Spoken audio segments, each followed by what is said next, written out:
Could central government employees get a nearly 65% salary hike under the 8th Pay Commission? Employee organizations have submitted a set of proposals that, if accepted, could significantly increase the salaries of Level 1 employees through higher HRA, transport allowance, and changes to dearness allowance. Employee bodies seek major pay revision. Several organizations representing central government employees and pensioners have urged the 8th Pay Commission to revise house rent allowance or HRA, transport allowance, family unit norms and dearness allowance or DA.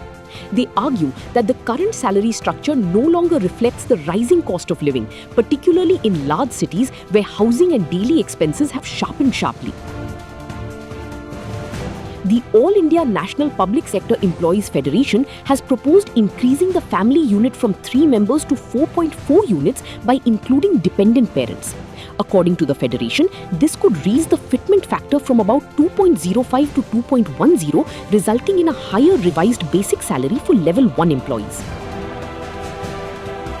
How a 65% salary hike is being calculated? AINPSEF has proposed HRA of 36%, 24% and 12% for X, Y and Z cities, while other employee bodies have sought 40%, 35% and 30%. It has also recommended a minimum Rs 9,000 transport allowance for Level 1 employees.